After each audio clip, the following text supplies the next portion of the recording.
now disengaging with the dictatorships and re-engaging with the reformers and the people. But we'll have to wait and see. This is just announced on the second term of the president, and we know the results. Gentleman in the front row, you've been waiting a while. Can we get your microphone? Thanks.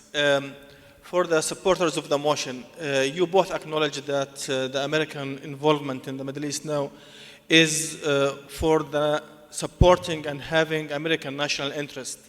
And this is the main rationale behind the call for democracy in the region. That's fine. What if in 10 years' time, another new Columbus American president discovered that the American national interest lies in the hands of new dictators in the region? Would you change your mind for backing authoritarian regimes in the region then? I'm gratified that my Columbus metaphor has caught fire this evening. I'm really happy. I came up with it at 4 a.m., facing the anxiety of facing this audience. Look, it's not, we're not saying that America is in this region for benevolence. We are drawn to this region by American interests. We know that. That's elementary. We are drawn into it this way. I think, as Salameh has so well indicated, when the conclusion was made that autocracy breeds terrorism,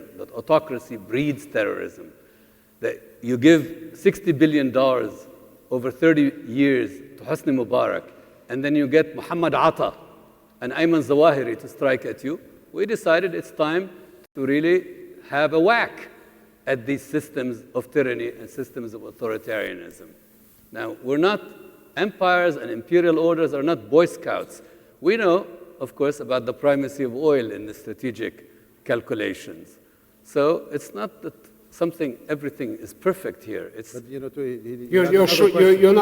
convinced by that answer. I'll answer. You're right. So, I mean, the question is, what if in 10 years or 15 years you rediscovered that to suppress these terrorists, you have to deal with dictators, and they can do the dirty job for you?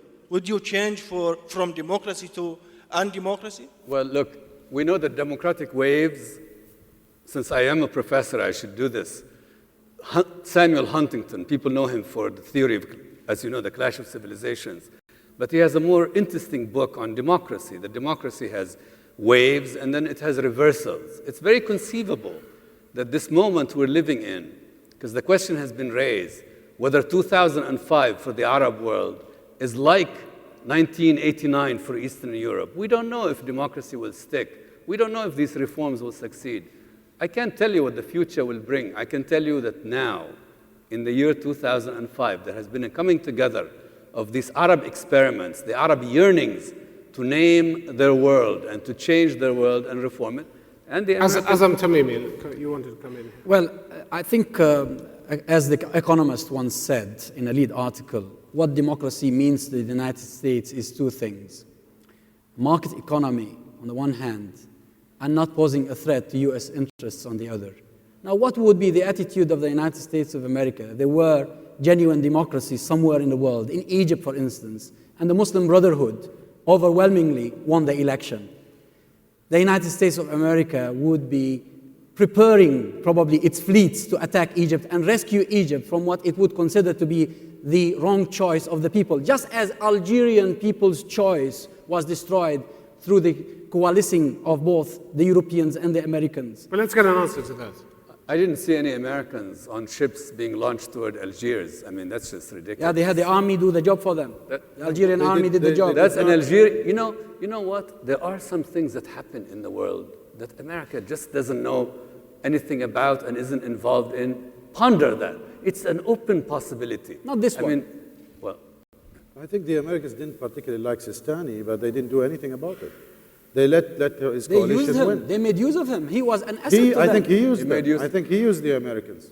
And he gained power. Without him, they could never have done it. The Sadris were a real potential challenge. I think Sistani is a smart politician in that sense. Okay, just a reminder that the proposition before us is that this House believes that George W. Bush has kicked open the door to democracy in the Middle East. We're more than halfway through, well over halfway through the program. So we're going to ask you to vote at the end on this. There's a gentleman in the first row here. Yes, thank you very much. I would like to ask you a question.